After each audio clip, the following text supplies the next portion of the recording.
Drage gledalke in gledalci, dober dan vam želim. Kljub snegu in nekoliko nižjim temperaturam se v vinogradih pričenja novo vinsko leto. Zimska rez je strokovno opravilo, s katerim v veliki meri vplivamo na količino in kakovost grozdja, ki ga bo dal naš vinograd.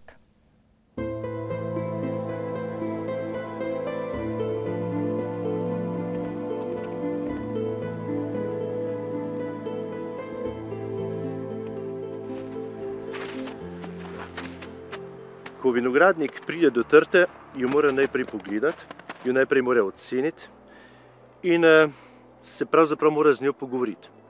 Pogovor pomeni tole, da enostavno, da jo razumem, da strokovno vem, kaj je izraslo in kaj lahko naslednje leto pričakujem. Trte so bile obrezane na eno šperonsko vzgojno obliko. Vsa očesa, ki jih vidim, ki so bila iz tega bivšega starega rodnega lesa, so izrasla, pomeni, da je trta v dobri kondiciji in pomeni, da lahko pri tej trti, tudi vidim, da ni nobenih udarcev toče, lahko pri tej trti izvedemo običajno rez. Preden pa začnemo obrezovati, moramo vedeti, kje je rodni les, moramo vedeti, kaj pravzaprav bomo z drugo leto pustili. Rodni les je pa zelo pomembno od tega, da vemo, katera sorta je, kakšna bo obremenitev. Vsaka sorta je nekaj posebnega in osnovna stvar za obremenitev je število oči na kvadratni meter življenjske površine. To so ta zimska očesa, ki jih je na takšni trti približno od 200, na dvošperonski vzgojni obliki pa tudi 400. In če to vemo, katera sorta je, tudi to moramo vedeti, predvsem katera sorta je.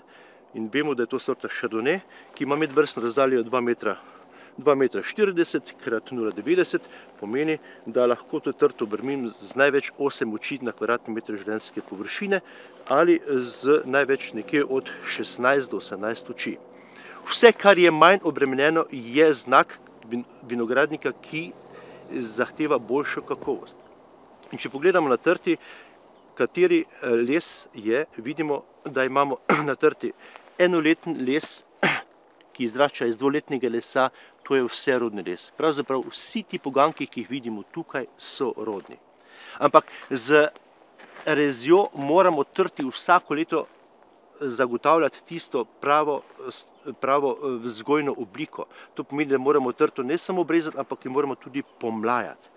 Takole ločimo potem dolgi rodni les ali šparon, na katerem trta ne rodi, potem je nadomestni rodni les, v takem primeru je čep, ali čep, kateri pomeni samo, da vzgajamo les za to, da trto pomlajemo in imamo naslednje leto.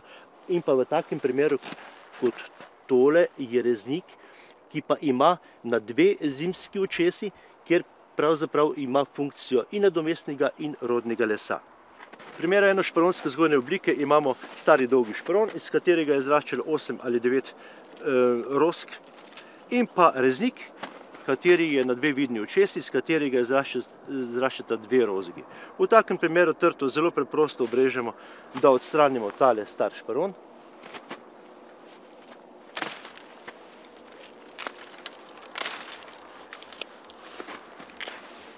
Obrežemo najviše ležeč, ker šperon je vedno nad reznikom. Odrežemo 2, 4, 6, 7, 8 oči šperon in reznik, ki je takoj pod njim, na dve vidni očesi. V takem primeru tole odstranimo, ker ni potrebno. Tukaj v tem primeru pa naredimo tako zvan čep na eno oko, s katerim bomo razvijali to leto in naslednjo leto novi les, s katerim bomo trto spet pomlajali. Istočasno trto moramo tudi očistiti vseh štrclov. Pravilno je tudi, da ima vinogradnik v levi roki rokavico, s katerim trto tudi ta čas tudi očisti.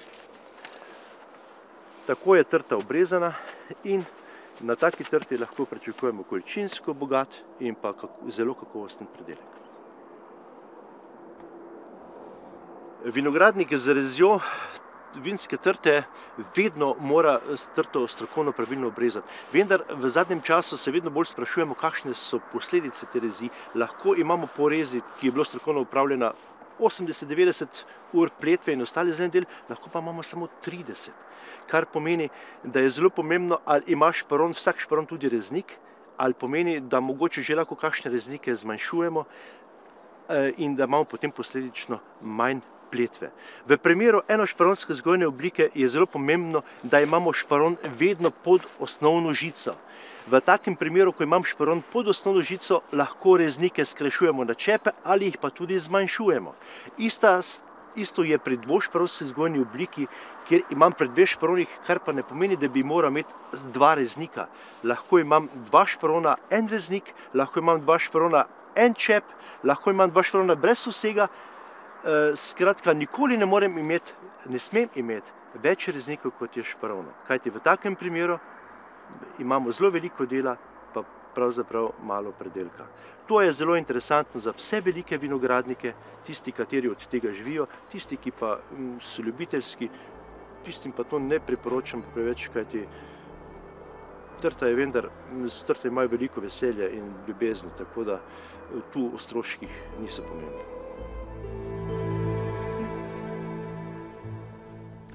V nadaljevanju pa vam bomo predstavili primer dobro upeljane ekološke kmetije, kar kmetija Šlavs na Pohorju gotovo je. Govedorejo zadnje čase dopolnjujejo s prostorejo kokoši, osnovna panoga na kmetiji pa je gozdarstvo. V preteklem letu je gospodar Franjo Šlavs za vzorno gospodarjanje z gozdom od mariborskih gozdarjev prejel priznanje skrbnega gospodarja leta.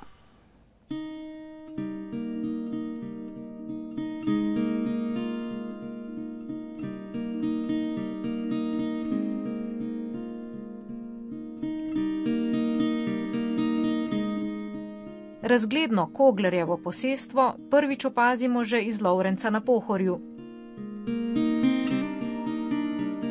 Na mogočni kmetiji so zmeraj sonaravno gospodarili. Zadnja leta imajo tudi ekološki certifikat.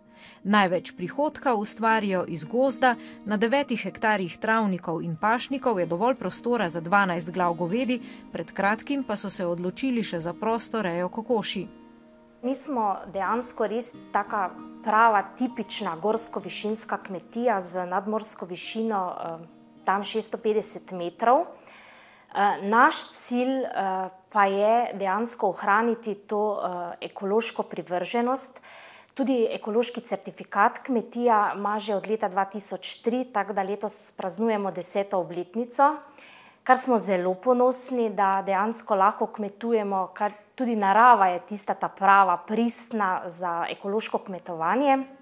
Čeprav glavni poudarek kmetije pa je le gozdarstvo. Smo taka tipična gozdarska kmetija in taka kmetija želimo tudi ostati, oziroma to je nam glavni cilj. Čeprav razgledna lega posestva privablja številne obiskovalce, se za turistično dejavnost na kmetiji niso odločili. To opcijo smo nekako, bom rekla, kar zagotovo prenehali razmišljati v tej smeri, kajti sin starejši je pravkar absolvent fakultete za računalništvo in informatiko. Mlajši je v 4. letniku gimnazije, tako da nekako ni posluha, da bi sinovi nadaljevali v tej smeri. Zato smo to pot tudi opustili in pač dejansko bolj v druge stvari, v gozdarstvo in pa v kmetijstvu. Bili ste kar nekaj let zaposleni na banki in potem ste se odločili za delo na kmetiji. Dejansko ni bilo težko. Zaposlila sem se pravzaprav, ker imamo pač invalidnega otroka, kot družinski pomočnik. Dejansko, da pač nudim vso pomoč in oskrbo mlajšemu sinu, ki je na invalidskem vozičku. In dejansko zato želim tudi opeljati na kmetiji neke take smernice in take stvari, ki jih dejansko zraven vsega dela in pa te nudenje, te pomoči, ki jo pač moram vsakodnevno skrb za sina v šolo, ga je treba odpeljati in pa domov prav tako pripeljati in dejansko vse za njega tudi postoriti. Pravzaprav, da počnem take stvari, ki mi še dopuščajo, da si vzamem čas še lahko, oziroma so mi kot neki hobi, kot neka rekreacija še zraven, da pač take stvari počnem. Poskusna reja kokoši se je zelo dobro obnesla, zato bodo sedanjih 40 povečali na 150 kokoši. Zanimivo je, da ste te prve kokoši za poskusno rejo nabavili v Avstriji. Kaj to pomeni? To pomeni, da jih dejansko na slovenskem trgu zelo težko dobiš, oziroma baje je v Sloveniji samo en rejec, ki dejansko je sposoben priskrbeti te ekološke kokoši, jarkice, nesnice. Zato smo bili prisiljeni pogledati čez mejo, tudi kaj se tiče hrane. Tudi to dejansko nabavljamo vse v Avstriji. Nam gospod, ki nam dobavlja, pripelje ravno tako koruzo, močna krmila in pa tudi zanimivo školjkice. Vedno večje povpraševanje na ekoloških kmetij je tudi seveda reja kokoši. In kmetje so tu videli kar neko tako tržno nišo, ker tudi povpraševanje po ekoloških jajcih je vedno večje. Zdaj pogoji za ekološko rejo so seveda zelo podobni kot za vse ostale stvari v ekološkem kmetijstvu. Torej, živali morajo biti na prostem in morajo imeti dostop do pašnih površin, zato je tudi pomembno, da ko izbirajo pasme, da so tiste, ki se rade pasejo, ker so različne, da so pač prilagojene tudi našim razmeram. Torej ne smejo biti v kletkah, ne smejo biti zaprte v neke omejene stvari. Krme za kokoši, če je ne pridelajo doma, na takšni kmetiji ne morejo kupiti v Sloveniji, oziroma je menda celo cenejša v sosednji Avstriji. Ja, zdaj, kar se tiče krme, imamo nekaj težav. Zdaj, mi si želimo, da bi tudi poljedelske kmetije začele razmišljati, da bodo eko pridelke lahko prodale. In morali bi narediti neko tako verigo, da bi ti kmetje, ki nimajo možnosti, naprimer kot je neko Pohorje, ki nima njiv, da bi imeli neke take povezave z tistimi nižinskimi kmetijami, ki so na nižini in imajo večinoma njiv, da bi pridelovali krmo, ekološko krmo za te kmetije, ki pač rabijo žita, ker žita se v Sloveniji da pridelati tudi ekološko, vendar je treba le nekaj več energije, tudi stroškov je več, ampak z voljo gre. Kar se pa tiče dokupa krme ekološke, ni taki problem, je pa velik strošek. To je tisti glavni problem, strošek. Drugače se večina krme pa res uvaža iz Avstrije. Govedo že nekaj let oddajajo samo v Šaleško kmetijsko zadrugo. Zdaj že 4. leto uspešno nekako sodelujemo z to kmetijsko zadrugo v Šaleški dolini, ki dejansko nam odkupi vso govedo. In ste zadovoljni? Oni so naš pravi poslovni partner, kaj se tiče in odkupa in cen in tako da. Res je, da lahko bi bilo boljše, ampak danes moraš biti zadovoljen s tem, kar je, oziroma smo zadovoljni z njihovim poslovanjem. Ste pa v tem delu Slovenije, če tako rečem, oziroma na Pohorju, daleč naokrog edini, ki poslujete s to zadrugo. Tako je, mi smo se takrat, ko smo dejansko preko interneta izbrskali to informacijo, oziroma sem zasledila, da pač so eni izmed odkupovalcev tega ekološkega goveda, smo se dejansko povezali z njimi, sklenili tudi pogodbo, podpisali vse določene stvari, dejansko mislim, da 25% oni so tako ali tako moraš njim prodati, ampak mi prodamo vse. In dejansko sprašujem se dostikrat, kako to, da se kmetje ne poslužujejo tega. Mi smo tudi, naprimer, prej v preteklosti nekako jemali govedo, smo dali kot uslugo, da so nam ga zaklali in potem smo jemali domov polovice, ampak je strošek večji, kot pa če cel kos dejansko sami pridejo, odpeljejo in s tem nimaš dejansko čisto nič, kot pa potem na koncu samo denar na računu. Z uvedbo ekološkega kmetovanja pa se na posestvu pravzaprav ni veliko spremenilo. Najprej moraš začeti ekološko kmetovati v glavi. Najprej se je treba sam pri sebi odločiti. Tukaj so določeni predpisi, določena pravila igre in dejansko, ko se ti sam pri sebi tega zavedaš, ko veš, da boš dejansko tak tudi delal, oziroma si že mogoče, mi tudi že prej nismo ne škropili, ne nekih umetnih gnojil uporabljali, in ko ti to sam pri sebi sprejmeš, jaz mislim, da to sploh ni več težko, da to dejansko ni več potem tak tisti veliki izziv, ampak steče zadeva. Mi smo, ne vem, to je postalo, jaz bom tako rekla, to je postal naš način življenja. Ker tudi sami nekako smo v tem, da želimo tudi kvalitetno hrano, da jo dobimo, če smo kjerkoli ali pa karkoli kupimo, da tudi imamo radi, da neko kvalitetno dobimo. In se mi zdi, da ekološko pridelana hrana je prava hrana. Je hrana prihodnosti, bom rekla. Imamo v našem celi Podravski dolini, tam, kaj pokriva naš zavod Maribor, 4,5% ekoloških kmetij. Če pa gledamo tudi tako, ker je naš zavod specifičen, pokriva tudi ekološke kmetije še z Ptujskega zavoda, imamo pa 330 ekoloških kmetij, kar se sicer povprečje nekoliko zniža, ampak je tam veliko nižine, ne, Dravska dolina in tako. Če pa zdaj se glede na to, da smo na Pohorju, pogledamo z druge strani, imamo pa na Pohorju kar 20% ekoloških kmetij, ne. To nakazuje, da smo kar zelo visoko. Pohorje je namreč področje, kjer je praktično samoumevno, da so kmetije ekološke, ne, ker marsikera kmetija, ki še sedaj ni ekološka, bi sigurno lahko bila, zato ker so tu taki pogoji, da neke intenzivnosti tako ali tako ne more biti, ne.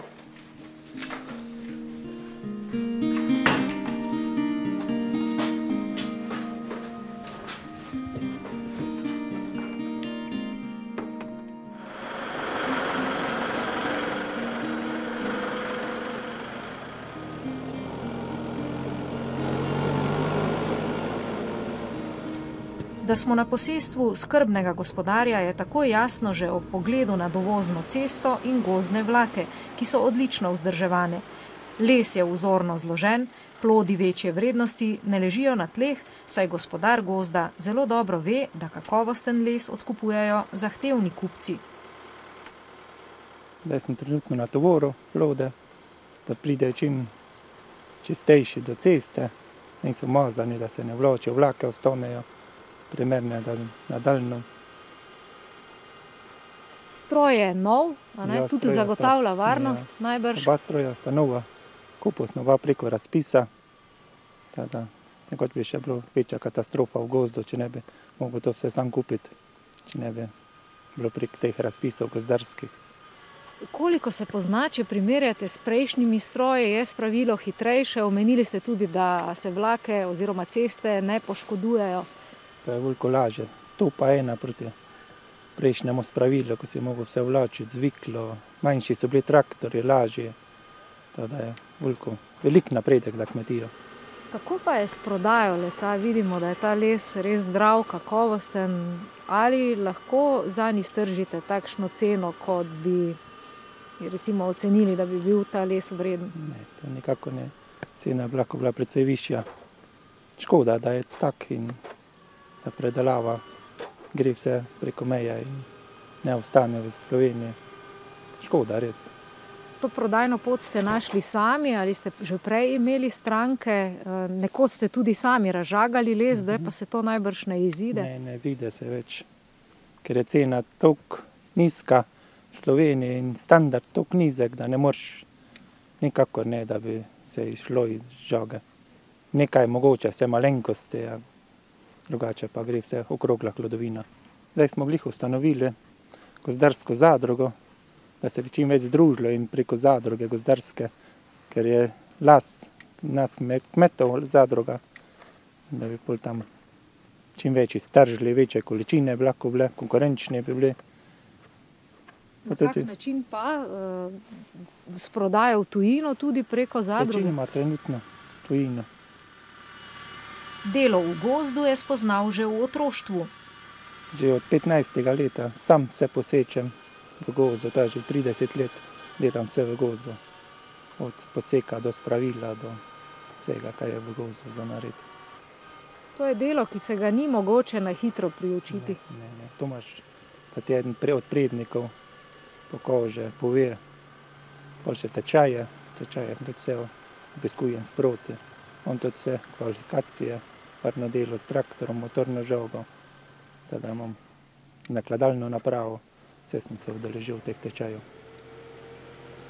V predlogu revirnega gozdarja Darka Kmetca za skrbnega gospodarja gozda preberemo: Franja poleg izjemne delavnosti, vzdrževanja dobrih medsosedskih odnosov, najbolj odlikuje skrb za gozdno mladje. Temu posveča v gozdovih največ časa z natančnim podiranjem, z nego in s popolnim gozdnim redom. Na ogled sta se z revirnim gozdarjem odpravila tudi tokrat. Zdaj smo na tem mestu, tule, ko si oni ta grobi bukov posekal. Si imel kakšne težave z njim, ha? Izredne, teža. Ja, vse ve, so bile dol, ne? Samo si pa lepo si pa mlaj učuval zraven. Gozdni red si naredil tudi fenomenalno, ali? Zdaj se bo lahko pomladek spet gor šel. Veš, kak je fajn, da kak je taki težek sortiment vun potegneš. Pa malo tla razrahlaš, ne? In se bo še lepši mlaj premo, ne? In ta bukov se bil najlepši na licitaciji. Je bil, ne? Najlepši. Ja, se jaz mislim, da boš tak letos tudi spet takega dosegel, ali?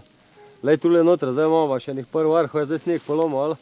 Bom te jaz na drugo leto spet planiral sredstva noter za nego gošče, pa nego letvenjaka, ali? Pol pa tako veš, jaz mislim, da tebe sploh ne rabim učiti, ne? Da boš pol naredil tudi negativno selekcijo v gošči, ne? Pa v letvenjaku, te bomo pa že ne pikega naredila, pa bomo izbrala pol tiste zadeve, ki vun slišijo, ne? Gremo gor še oni objekt pogledati, ne? Tam, ko si one nekaj posekoval. A si tam tudi kakšne težave, si jih mogel z riklo vlačiti, jer? Ja, tudi nekaj pač prikolico, kak je pač vlaka dopuščal, ja, tak sem pač spravljal. Večinoma z prikolico, da se čim manj uniči pa. Ko pa gore je bila kamionska cesta blizu? Ne.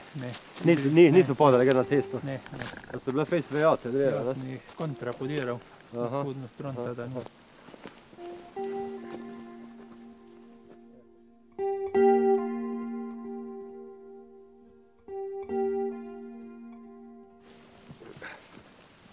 A, tu se pa pomlajuje, a? Izredno. Je pa mladine več, ko v nas Sloveniji, ko je tako nujno potrebno. Je to pa izredno. Izredno sem zadovoljen. S pomlajevanjem? Ja, vse moraš biti. Pravilno smo tudi odkozala. To so take naravne danosti, neko si jih vsak samo želiš, a nemaš kakega umetnika. To imaš izredno spodbuja, to naravno. Pomlajevanje, ja, itak, ne. Pa pogoji so pač take, ne. Edino tule, to ti le kup, ne. Lepega si naredil, ne, samo jaz ga ne bi zmetal, čisto cuk deblo sme rekel, ne. Če kada bomo toto odkazala, toto bo enih 15-20 let bo toto propadalo, preko bo zgnililo, ne, boš mogel bek metati, ali. Drugo, kaj ti je boljše, da bolj bek zmečeš v drevo, ne, da je lahko pol posekaš. Saj ne po metru, ali. Ja, saj tak, ja. Tako moš to zgledati, to je fenomenalni kup noter, ali, okoliko imaš vse pomlajeno, ne, vse pa tudi ne možeš zgoša, znositi. Viš, da ne nekam, neko marš. Nekaj se mora odložiti. Zdolvati, ja. Ta gost je star približno 60 do 80 let. Je v bistvu v fazi tega pomlajevanja oziroma tretiramo ga kot pomlajenec. Hitro se je začel obnavljati zaradi tega, ker je rastišče tako dobro. In veliko je bilo takih nekvalitetnih dreves tu noter, ker je bil ta gost pač vrnjen v fazi denacionalizacije in zdaj je pač prišel v ene take skrbne roke, ki ga negujejo pač do te mere, se danes vidi okrog, da je to res vse pomlajeno.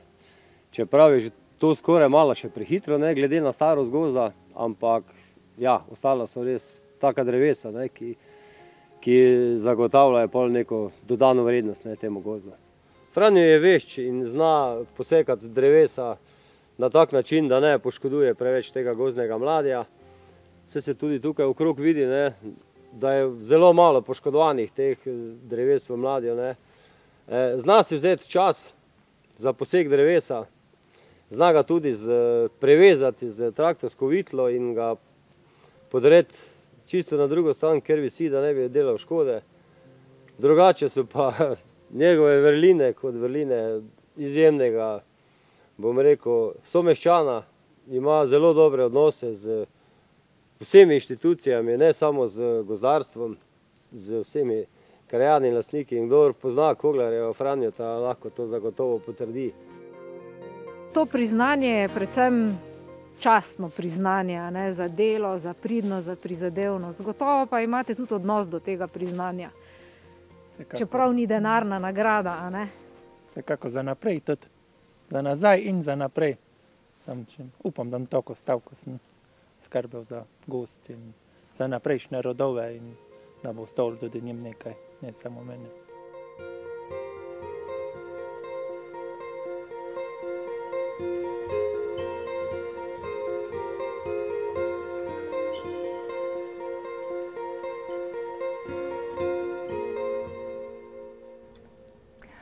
V nadaljevanju pa se bomo mudili med lovci lovske družine Puščava iz Lovrenca na Pohorju. V lanskem letu so obeležili 60-letnico delovanja. Obiskali smo jih pred zadnjimi snežnimi padavinami, zato je bil dostop do njihovega lovišča na Rdečem bregu lažji.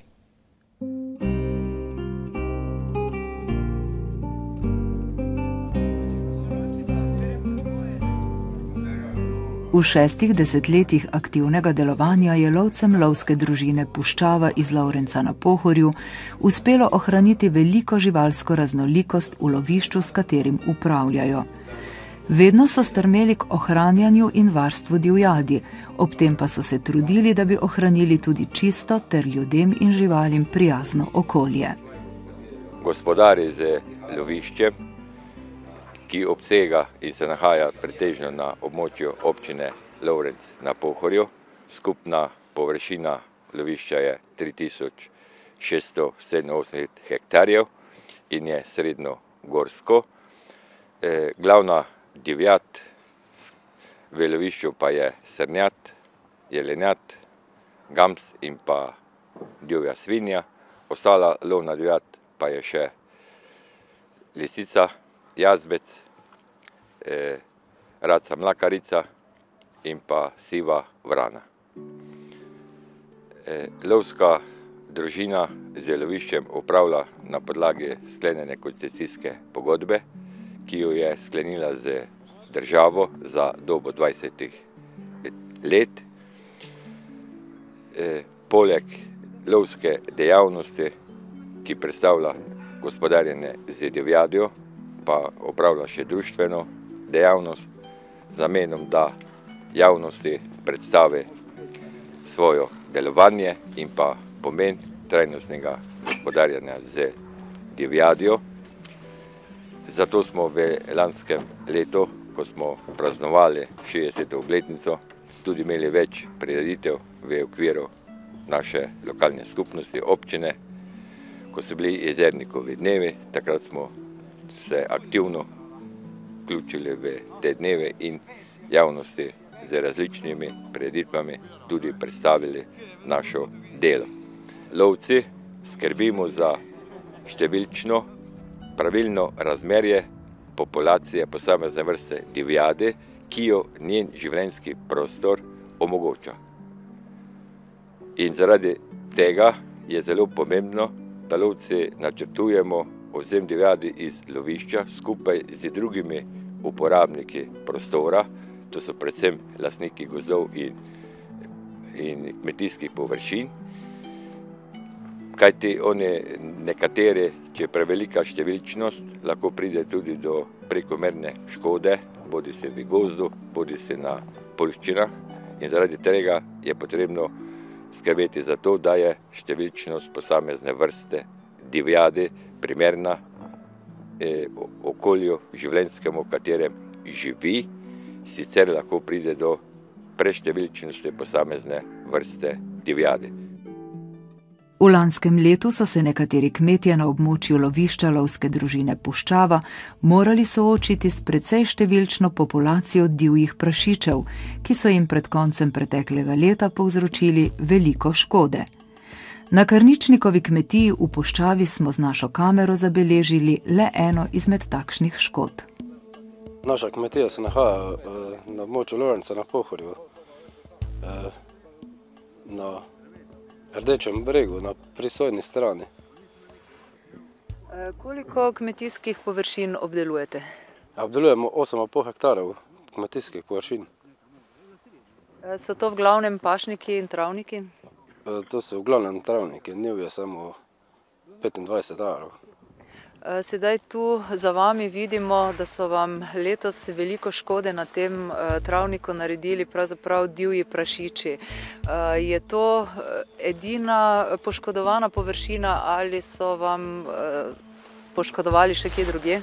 Ne, ta površina ni edina, poškodovali so na enih 3 mestih. Je pa to ena od bolj poškodovanih površin. In kdaj se je to zgodilo? To se je zgodilo, začelo se je že v jeseni, oktobra, potem pred snegom, pa tudi ko sneg skopnel še, se je še povečala škoda. In se to dogaja vsako leto, redno pridejo divji prašiči? Divji prašiči zdaj nekaj let niso delali škode, letos pa so zelo močno poškodovali travnike, tako že dolgo ne.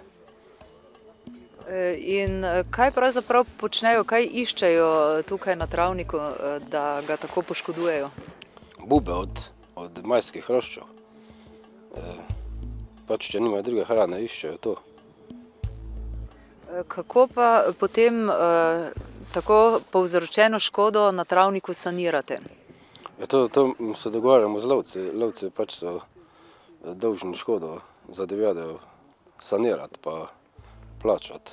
Pa tudi sami včasih moramo pristopiti. Pri nas se te škode oziroma višina izplačanih odškodnin se giblje tam med 500 in 1000 evri na leto. To je še sprejemljivo. Drugače pa se zadnje leto se pa je močno povečala škoda po divjih prašičih.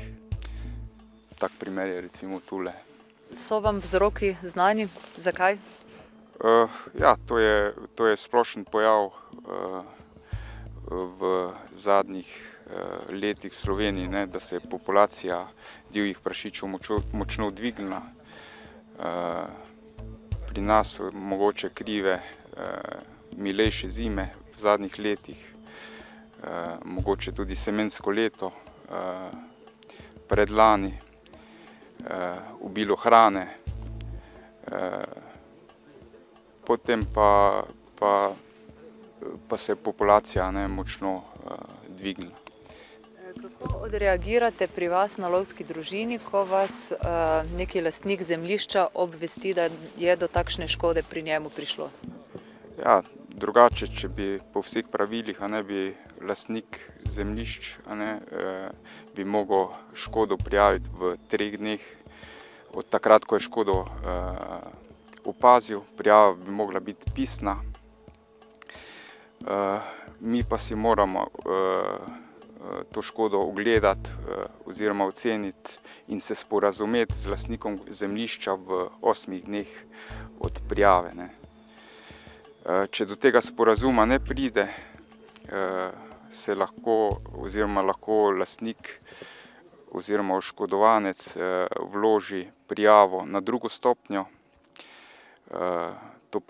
Druga stopnja pa je Komisija za ocenjevanje škod na kmetijskih in gozdnih kulturah, ki je pa organizirana za lovsko-upravljavsko območje, v našem primeru za pohorsko lovsko-upravljavsko območje. Prijavo pa vloži pri upravni enoti, v našem primeru na upravni enoti Ruše. Vi pa mu potem pomagate tudi pri sanaciji škode? Ja, to je zdaj čisto odvisno. Če mi se zavzemamo, da čim več škode poravnamo z svojim delom, da ne rabimo izplačati odškodnin. Če pa ne gre drugače, pa je potrebno tudi plačati odškodnino. Višina škod je tudi nek pokazatelj, kaj se dogaja v populaciji, in s tem, ko se povečuje škode, se povečuje tudi načrtovan odvzem neke vrste divjadi, v tem primeru divjih prašičev. Mile zime v zadnjih letih so doprinesle k temu, da so izgube zaradi bolezni ali shiranosti med divjadjo manjše. Temu primerno lovci vsako leto načrtujejo odvzem divjadi iz lovišča. Lovska družina puščava gospodari z naslednjimi vrstami divjadi. Srnjad, jelenjad, gams, divji prašič in ostala mala divjad, to se pravi siva vrana, šoja, jazbec, lisica, poljski zajec, raca, mlakarica. Odzema posameznih vrst divjadi imamo, govorim bom samo najpomembnejših. Jelenjadi 40 kosov, srnjad 103 kose, divji prašič 17 kosov, gamza imamo zaščitenega, letos ga bomo začeli planirati, ker pač zaradi določenih stvari smo mogli ga zaščititi. Vsako leto pa tudi moramo upraviti kategorizacijo trofej. Tu imamo zbrane rogovja jelenov, ki jih moramo pač vsako leto oceniti zaradi kategorizacije. Zdaj pa verjetno ne lovce ali pa tudi lovce v nižinskih loviščih zanima, kako se to upravi. Najpomembnejše pri jelenih je teža rogovja, dolžina rogovja, bolj so posamezni obsegi, naprimer obseg rože, obseg med srednjikom, nadočnikom in srednjikom in krono, bolj so število paroškov v kroni. Zdaj, čim več paroškov v kroni je, tem lepša trofeja in tem več točk dobi. Tako da, naprimer, ta jelen ima 206 točk. To je za lovce kar veliko, za lajka pač to nič ne pomeni. Pri jelenih in tudi ostalih vrstah preživljavcev ocenjujemo starost po obrabi zobovja. Zdaj, čim bolj obrabljeno zobovje je, to se pravi prvi meljak, tem starejši je. Tu se vidi, ne? Če je zadaj, mi pravimo žaga. Čim večja žaga je, tem mlajši kos je. Tako da, naprimer, ta jelen bi bil star okrog 10 let. Bolezni na našem območju ni, tudi gamze, garje, ki se ponekod pojavljajo, jih na našem območju ni. Res pa je, da se pa populacija jelenjadi približuje bolj v nižinske predele, kar pa negativno vpliva na populacijo srnjadi in pa gamsa. In prav zaradi tega že 3 leta zaporedoma ne načrtujemo odstrela gamza, prav zaradi tega, da bi se populacija te vrste divjadi ponovno okrepila. Člani lovske družine pa opravite tudi precej ur dela v lovišču. Kako poteka to delo? Tako je. Lovska družina Puščava je razdeljena na 4 revirje, to se pravi Ruta, Kumen, Recnjak in Reči breg, kjer se mi nahajamo sedaj. Pa tudi člani so porazdeljeni tako po revirjih, da opravijo pač svojo delovno obvezo. Delovna obveza pač pol sledi, da lahko ti pol pač loviš in opleniš divjad. Kakšna dela pa opravljajo? Opravljamo razna dela, naprimer največ imamo dela z stezami, pol lovskimi objektami, preže, krmišča, kaluže delamo, pol solnice, delamo solnice in tudi zalagamo solnice z soljo enkrat letno. Največ pač, kot pravim, je dela z lovskimi stezami, imamo 40 km, največ v revirju Rdeči breg in Ruta. Pač tiste steze so obenem tudi protipožarne steze, tako da imajo dvojni namen za lov, izvajanje lova in kot protipožarne steze. Sedaj pa v tej naši bližini se nahaja tudi eno izmed krmišč. Kakšna je vloga lovcev pravzaprav sedaj v tem zimskem času, ko divjad nima toliko hrane, jih krmite, še kaj drugega, jim nastavljate tudi vodo? Ne, voda ni potrebna, krmimo pa z senom in tudi z sladkorno peso. Pač sedaj v tem času ker pač ni snega, največji problem je pač, kot vemo, sneg, visoki sneg in pa mraz, zmrzal za divjad. Sami vidite, tudi v tem letnem času pride vse normalno navajanje, sploh na sladkorno peso, ker tega pri nas ni in radi imajo tako pač mi, ne sladkarije. In krmite jih sedaj samo v zimskem času? Samo v zimskem času, ja. Do kdaj? Naprimer do spomladi, ko začne vegetacija, naprimer trava začne rasti, do takrat krmimo. S čim pa pokrijete stroške recimo tega krmljenja? Stroške krmljenja moramo pokriti z prihodkom iz lovišča. Del prihodkov se mora vrniti nazaj v lovišče po zakonu. Od pradavnine je lovčev zvesti spremljevalec pes, saj sobivanje v osnovi izhaja iz njune povezanosti pri lovu. Lovci so vzgojo psov skozi stoletja izpopolnjevali in jih urili za različne načine lova. Lov z izurjenim in poslušnim lovskim psom ima po mnenju poznavalcev veliko prednosti. V lovski družini Puščava namenjamo tudi posebno mesto kinologiji. Saj vemo, da je lovski pes, izšolan lovski pes, nepogrešljiv pomočnik pri izvajanju lova. Predvsem pozornost posvečamo pasmam krvosledcev, saj lovimo pretežno veliko divjad in pri tem moramo tudi poskrbeti za ranjeno oziroma kako drugače poškodovano divjad, tudi recimo od prometa. Pri tem se uporabljajo večinoma pri nas pasma barvarski barvar. S takšno pasmo smo zelo zadovoljni, saj je recimo gorski pes, ki je narejen za posebne težke pogoje. Saj pri nas imamo tudi teren, ki je razgiban in kar bom rekel, že nagiban k visoko gorju. Sam osebno že sodelujem pri tem 25 let in imam isto pasmo barvarski barvar. Že pri nakupu takšnega mladega psa, seveda lovski psi imajo že gensko prirejene zasnove, da divjad zasledujejo oziroma kako drugače hočejo slediti. Seveda pri tem pa je največji del pomemben pri šolanju psa. Saj z šolanjem moramo pri tem izostriti njegov uspeh, se pravi uspeh. Moramo ga k tem bodriti in ga non-stop spodbujati. Zdaj pri teh pseh, ki se uporabljajo za delo po krvni sledi, seveda poleg vaj obogljivosti, odložljivosti in sledenja mu polagamo umetne krvne sledi in mu tako polagamo na koncu plen. Se pravi, on nas v vsakem primeru mora pripeljati do ranjene divjadi in nam s tem tudi pokazati,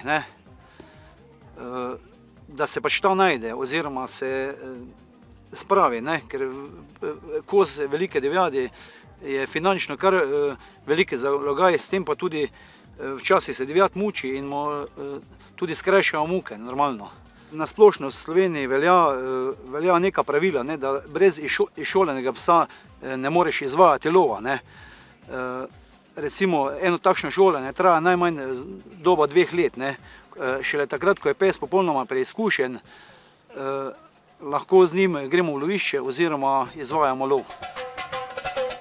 V naši lovski družini pri lovu uporabljamo tudi lovske pse, nemške ptičarje, to je žimavec, nemški žimavec.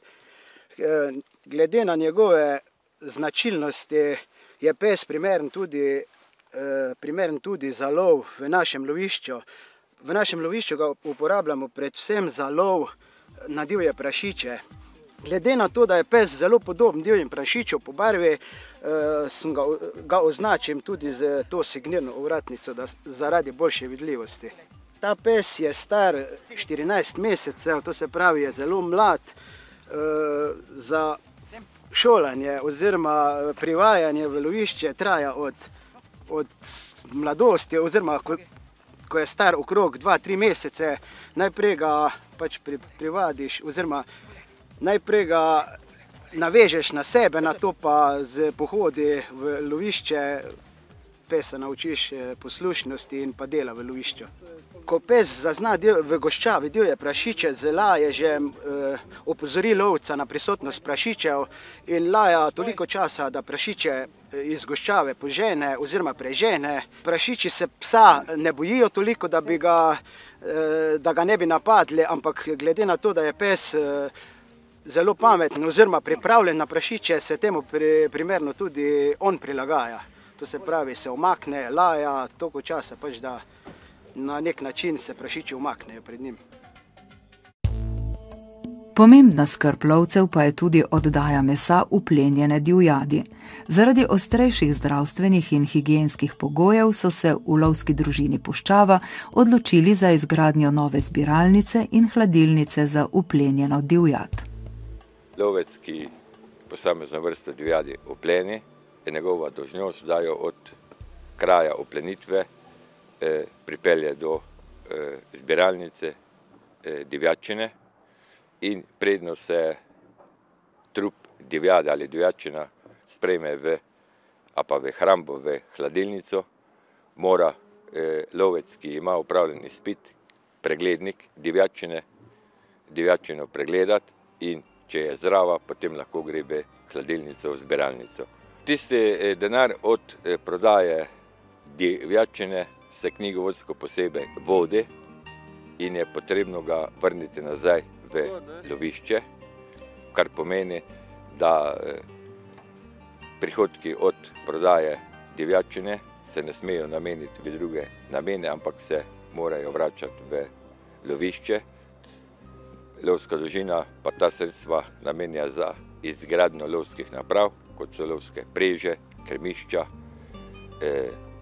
nakup krme in se potem ta denar vrača in vlaga v lovišče.